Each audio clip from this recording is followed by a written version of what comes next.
بسم اللہ الرحمن الرحیم۔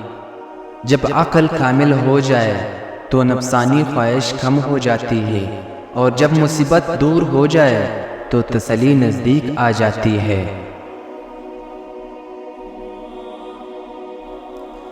بے شک عقل مند آدمی کو ادب سکھانے سے نصیحت ہو جاتی ہے، اور جانور کو مار پیٹ کے بغیر کبھی عبرت حاصل نہیں ہوتی۔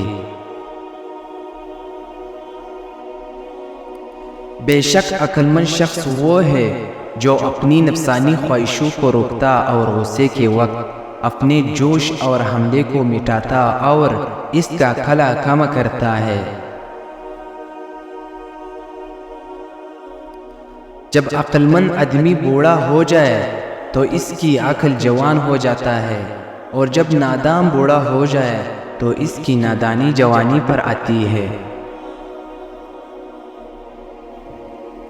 جناب امیر المومنین ارشاد فرماتے ہیں کہ عقل مند کو چاہیے کہ وہ کسی بھی حال میں اپنے پروردگار کی اطاعت اور مجاہدہ نفس سے فارغ نہ رہے۔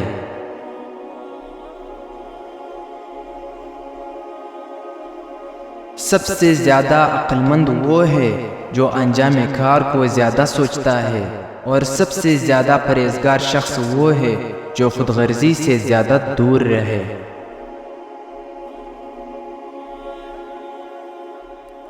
عقل مند پر فرض یہ ہے کہ اپنی رائے کے ساتھ اہل علم کے رائے کو ملائے، اور اپنے علم کے دوسرے عقل مندوں کے علوم کو ملا کر اپنے علم کو بڑھائے۔ عقل مند کی عادت ہے کہ وہ ضرورت یا دلیل کے بغیر کلام نہیں کرتا، اور اپنی آخرت کی درستی کے سوا کسی کام میں مصروف نہیں ہوتا۔ عقل مند آدمی کبھی دھوکہ نہیں کھاتا، اور جاہل اپنی نادانی سے باز نہیں آتا۔